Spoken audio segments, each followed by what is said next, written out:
तो दोस्तों RBSC board Ajmer board exam 2024 की कॉपी रीचेकिंग के लिए ऑनलाइन फॉर्म कैसे भरा जाता है कक्षा 10वीं और कक्षा 12वीं के लिए, इसकी पूरी प्रोसेस इस वीडियो में आपको बताने वाला हूं। और इसके साथ साथ बोर्ड के कॉपी रीचेकिंग के क्या रूल है, क्या नियम और क्या शर्तें हैं, वो जानकारी भी आपको बताऊंगा।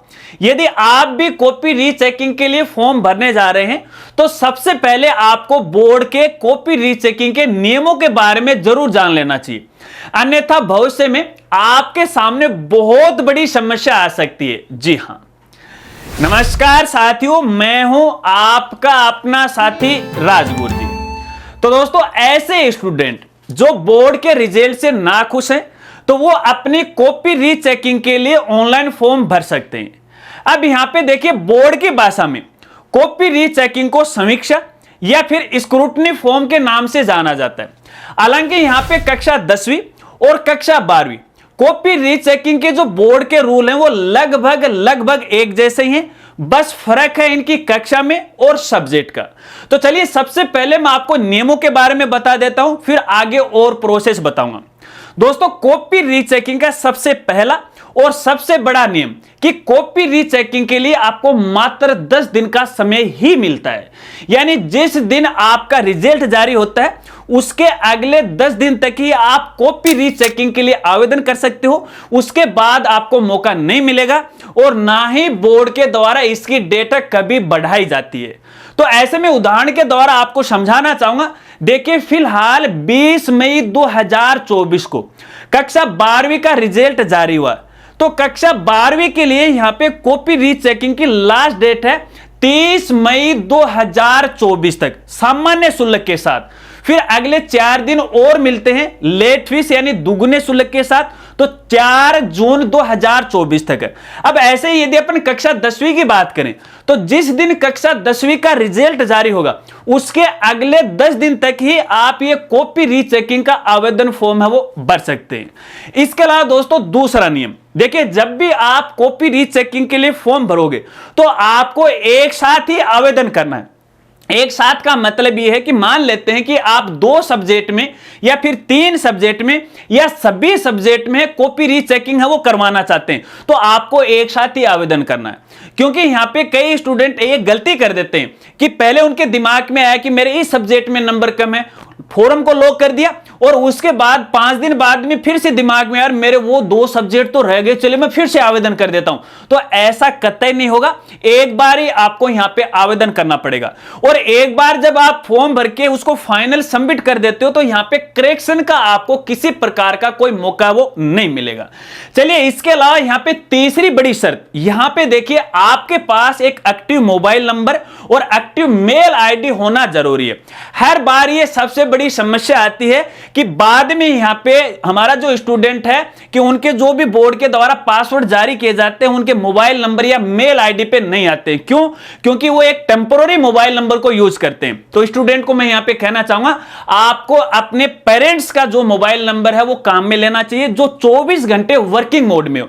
और ध्यान रखना, उसमें भी एसएमएस सर्विस है वो एक्टिव होनी चाहिए। क्योंकि जैसे ही आप कॉपी का रजिस्ट्रेशन कर दोगे, जब आपकी कॉपी का नंबर आएगा तो यहां पे बोर्ड के द्वारा भविष्य में आपको एक पासवर्ड भेजा जाएगा और कॉपी से रिलेटेड इंफॉर्मेशन आपको वाया एसएमएस के द्वारा भेजी जाएगी। टेक्स्ट एसएमएस की बात कर रहा हूं, व्हाट्सएप की बात मैं यहां पे नहीं कर रहा हूं। तो टेक्स्ट एसएमएस है आपके उसी रजिस्टर्ड मोबाइल नंबर पे आना है, कई बार मेल आईडी पर भी नहीं आता है। तो दोनों यहां पे है आपको एक्टिव रखना। इसके साथ साथ यहां पे चौथी शर्त, यहां पे देखिए कैंडिडेट का या तो खुद का बैंक अकाउंट होना चाहिए यानी स्टूडेंट का, या फिर माता पिता के बैंक अकाउंट होना जरूरी है। इसके अलावा ना तो वो किसी मित्र वाले का बैंक अकाउंट को काम में ले सकते हैं, ना ही अपने भाई बहन है अपने रिश्तेदार का वो लगा सकते हैं। क्योंकि बैंक अकाउंट की हमें इसलिए जरूरी मिलती है कि मान लेते हैं जब आप कॉपी रीचेकिंग के लिए फॉर्म भरते हो, फॉर्म भरने के बाद यहां पे यदि आपके मार्क्स बढ़ जाते हैं तो इसमें कैंडिडेट यानी स्टूडेंट की कोई गलती नहीं होती है, कॉपी चेक करने वाले की गलती होती है।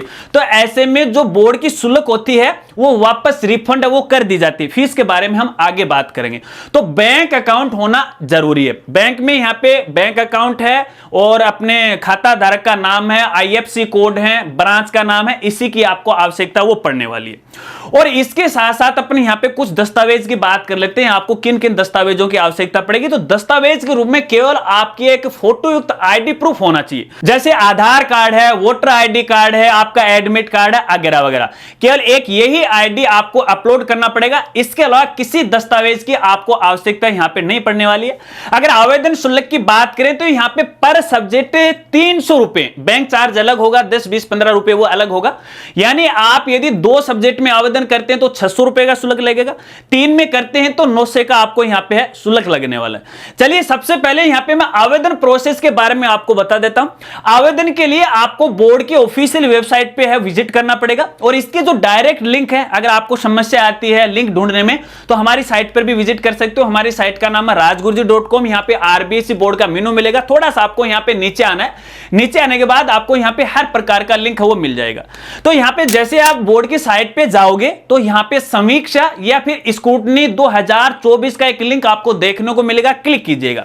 और क्लिक करने के बाद यहां पे आपको न्यू रजिस्ट्रेशन करना पड़ेगा। तो यहां पे आपको ऑप्शन मिल जाता है, इस पर आपको क्लिक करना है। क्लिक करने के बाद सबसे पहले आपको अपनी क्लास है या संकाय है वो सिलेक्ट करना है। यदि आप कक्षा 10वीं के स्टूडेंट हो तो 10वीं क्लास को सिलेक्ट कर लीजिएगा। यदि कक्षा 12वीं के स्टूडेंट हो तो यहां पे आपको जो भी आपकी स्ट्रीम है, साइंस है, आर्ट्स है, कॉमर्स है, वरिष्ठ उपाध्याय है, इसको सिलेक्ट कर लीजिएगा। इसके बाद आपको अपना रोल नंबर डालना है। इसके बाद आपको अपने mobile number, mail ID, bank detail डालनी है, अपनी फोटो युक्त आईडी अपलोड करना है, कैप्चा डालना है। फिर आपको यहां पे बॉक्स पे टिक लगाना है, रजिस्टर पे क्लिक करना है, एक ओटीपी आ जाएगी, ओटीपी डालना है, फिर से आपको यहां पे रजिस्टर पे क्लिक करना है। तो ऐसे में स्टूडेंट की इंफॉर्मेशन आपको यहां पे दिखाई देगी। अब यहां पे जो जो सब्जेक्ट में आप कॉपी रीचेकिंग के लिए आवेदन करना चाहते हैं उनके सामने आपको अप्लाई का ऑप्शन मिलेगा, क्लिक कीजिएगा, अप्लाइड हो जाएगा। ग्रीन मेनू का ऑप्शन आपको यहां पे दिखाई देगा। इसके बाद नीचे आपको सेव का ऑप्शन दिखाई देगा, फिर से आपके सब्जेक्ट दिखाई देंगे, कंफर्म कर लीजिएगा, सेव कर दीजिएगा। उसके बाद लास्ट में आपको पे नाउ का ऑप्शन दिखाई देगा, और यहां पे पे नाउ वाले ऑप्शन पे आपको क्लिक करना है। टोटल अमाउंट आपको यहां पे दिखाई देगा, क्लिक कीजिएगा। उसके बाद ये पेमेंट गेटवे पे आपको लेके जाएगा। यहां पे देखिए आप ई मित्र की मदद से भी आप चालान जमा करवा सकते हो, और यहां पे अगर आपके पास यूपीआई है, नेट बैंकिंग है, फोन पे है, गूगल पे है, क्यूआर कोड है, तो इसकी मदद से भी आप ऑनलाइन पेमेंट है वो कर सकते हो। जैसे आप पेमेंट गेटवे पे जाओगे, नेट बैंकिंग को आप यहां से सिलेक्ट कर सकते हो, अपनी बैंक की डिटेल डालिएगा, पेमेंट कर दीजिएगा। वापस यहां पे है आपको रिसीट है वो मिल जाएगी। तो रिसीट को आपको डाउनलोड कर लेना, भविष्य के लिए आपको सुरक्षित रखना, क्योंकि इसकी आपको यहां पे आवश्यकता पड़ने वाली है। तो एक साधारण सी प्रोसेस थी फॉर्म भरने के लिए की मैंने आपको यहां पे बताई। अगर आपको डिटेल से फॉर्म भरने की प्रोसेस को देखना है तो इसके लिए हमारी अलग से वीडियो है, लिंक आपको वीडियो के डिस्क्रिप्शन में मिल जाएगा। उसमें हर एक जानकारी स्टेप बाय स्टेप आराम से आपको वो बताई गई है, देख लीजिएगा। तो ये तो है फॉर्म भरने की प्रोसेस। अब फॉर्म भरने के बाद आगे की क्या प्रोसेस है वो मैं आपको बता देता हूं। तो यहां पे देखिए स्टूडेंट का एक बार के लिए काम है वो कंप्लीट हो जाता है। अब जैसे ही फॉर्म की लास्ट डेट चली जाएगी उसके बाद धीरे धीरे फॉर्म है कॉपी रीचेकिंग करना वो शुरू करेगा, और जिस दिन आपकी कॉपी का नंबर आ जाएगा, नंबर आने के बाद आपकी कॉपी है ऑनलाइन है साइट पे अपलोड कर दी जाएगी। और जैसे ही वो अपलोड कर देंगे, अपलोड करने के बाद आपके पास एक पासवर्ड आएगा वाया एसएमएस के जरिए। तो जिस दिन आपके पास ये एसएमएस आ जाता है तो उस दिन आप अपनी कॉपी में लॉगिन करके है अपनी कॉपी को डाउनलोड कर सकते हो। डाउनलोड करने के बाद आपको अपनी कॉपी अच्छी तरह से चेक करना है। चेक करने के साथ साथ यहां पे अपने टीचर की आप मदद है वो ले सकते हैं कि कहां पर कमी पाई गई है। उसके बाद आपको ऑब्जेक्शन है वो लगाना पड़ेगा, और ऑब्जेक्शन का भी जो समय है मात्र आपको 10 दिन का मिलेगा। जिस दिन आप अपनी आईडी में लॉगिन कर लेते हो, जैसे आज आपके पास पासवर्ड आया है और आज ही आपने लॉगिन कर लिया, तो अगले 10 दिन के अंदर अंदर आपको ऑब्जेक्शन लगाना ही पड़ेगा। यह ऑब्जेक्शन आपको कब लगाना है? जब आप असंतुष्ट हो कि यहां पे आपके नंबर बढ़ने चाहिए, आपकी कॉपी चेक नहीं हुए। कॉपी में क्या क्या चेक होता है आगे हम बात करेंगे। तो 10 दिन के अंदर आपको ऑब्जेक्शन लगा देना है। ऑब्जेक्शन लगाने के बाद फिर से आपकी कॉपी है दोबारा चेक की जाएगी। अगर बोर्ड को यहां पे लगता है कि वाकई में आपने ऑब्जेक्शन लगाए हैं वो बिल्कुल सही हैं, तो भैया यहां पे आपकी फीस है वो रिफंड है वो कर दी जाएगी, आपके नंबर वो बढ़ा दिए जाएंगे। अगर पहली दफा आपकी कॉपी का नंबर आता है फिर भी यहां पे बोर्ड को लगता है कि वाकई में इस स्टूडेंट के नंबर बढ़ने चाहिए, तो पहली दफा में ही आपके नंबर बढ़ जाएंगे। उसका आप स्टेटस है वो देख सकते हैं। और स्टेटस देखने के लिए यहां पे देखिए, आप ये जो स्क्रूटनी वाले फॉर्म की साइट पे जाओगे तो यहां पे स्टेटस का एक आपको लिंक दिखाई देगा। हालांकि फिलहाल वो लिंक एक्टिव नहीं हुआ है। जैसे ही यहां पे बोर्ड के द्वारा एक्टिव कर दिया जाएगा, आपको अपने रोल नंबर डालने हैं, अपने मोबाइल मोबाइल नंबर डालने हैं तो स्टेटस आपको पता लग जाएगा।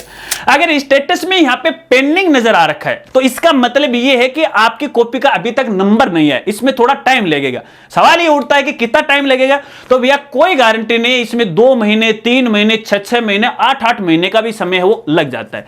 ठीक है, तो इसके लिए आपको थोड़ा सा वो वेट करना पड़ेगा। अब दोस्तों यहां पे देखिए कॉपी रीचेकिंग को लेके काफी सारे स्टूडेंट के कई तरह के डाउट्स हैं, कई तरह की समस्याएं, कई तरह के सवाल हैं। एक एक को क्लियर करने की कोशिश करता हूं।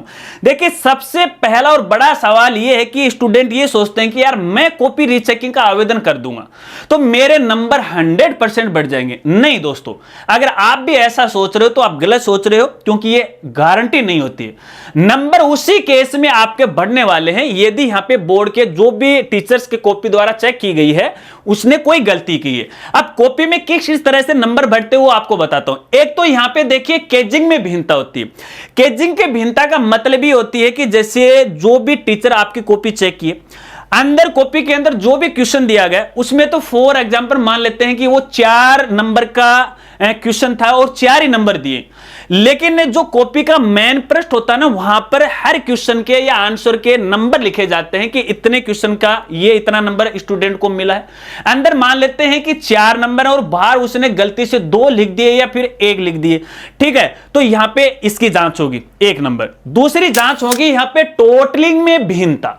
टोटलिंग में भिन्नता का मतलब यह है कि काउंट करने में कोई गलती रहेगी। स्टूडेंट के नंबर तो 50 बनने चाहिए थे और टोटल में 40 लिख दिए, तो ऐसे में एक ये गलती है बोर्ड के द्वारा सुधारी जाएगी। इसके अलावा यहां पे किसी क्वेश्चन को है जो भी टीचर है जिसने कॉपी जांच की जांच नहीं किया गया है तो उसकी जांच की जाएगी। अब इसका मतलब यहां पे ये नहीं है कि मान लेते हैं कि एक क्वेश्चन है वो 5 नंबर का है और यहां पे है टीचर के द्वारा उस क्वेश्चन में 2 नंबर दिए गए, भले ही आपने यहां पे 100% है उसमें सही किया हो लेकिन टीचर ने उसमें 2 ही नंबर दिए तो भैया उसकी दोबारा कॉपी रीचेकिंग नहीं होगी। हालांकि बोर्ड का ये रूल थोड़ा गलत तो जरूर है कि यार स्टूडेंट ने सही किया 100%, फिर भी यहां पे टीचर 2 नंबर दे रहा है, तो ये तो न्यायोचित बात नहीं है। लेकिन करें तो क्या करें, बोर्ड का ये रूल है, बोर्ड का ये नियम है। क्योंकि कुछ स्टूडेंट का ये सोचना है कि अपन कॉपी रीचेकिंग का आवेदन कर देंगे ना तो दोबारा से हमारी कॉपी रीचेकिंग की जाएगी किसी दूसरे टीचर के द्वारा। नहीं, ऐसा बिल्कुल भी नहीं होता है। कॉपी केवल एक बार ही चेक होती है, उसके बाद उसके मार्क्स में है, केजिंग में भिन्नता होती है, तो केवल वही जो समस्या है इनका ही समाधान किया जाता है, बाकी किसी प्रकार का कोई समाधान नहीं किया जाता है। आशा रखता हूं ये बात आप जरूर समझ गए।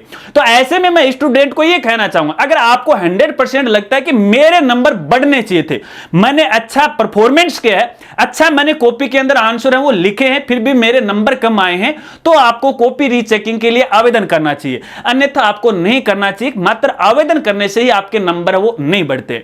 अब यहां पे एक और सबसे बड़ा सवाल है कि यदि मैं कॉपी रीचेकिंग के लिए आवेदन कर दूंगा, अगर मेरे नंबर नहीं बढ़ते हैं वो तो क्या मेरे नंबर वो घट जाएंगे? नहीं, नंबर घटेंगे नहीं, बढ़ सकते हैं लेकिन घटेंगे नहीं किसी भी सूरत के अंदर। तो भी आप एक कह सकते हो कि यार ठीक है यार नंबर बढ़ते तो नहीं है तो घटेंगे भी नहीं, तो अगर आवेदन कर देंगे बढ़ते तो अच्छी बात है, तो चलिए आवेदन कर देते हैं, तो आप आवेदन भी कर सकते हो। बस यही कुछ बेसिक सी जानकारी है। इसके अलावा कॉपी रीचेकिंग को लेके आपका कोई सवाल है तो आप कमेंट में जरूर बताएगा, या फिर इंस्टाग्राम पर भी है, आप मुझे सूचित कर सकते हैं, आपका रिप्लाई जरूर किया जाएगा। और वीडियो और जानकारी आपको अच्छी लगी हो तो वीडियो को लाइक कीजिएगा और इस जानकारी को अपने दोस्तों के साथ वो जरूर शेयर कीजिएगा। तो मिलते हैं फ्रेंड्स अगली एक नई वीडियो के साथ, तब तक के लिए जय हिंद, जय भारत।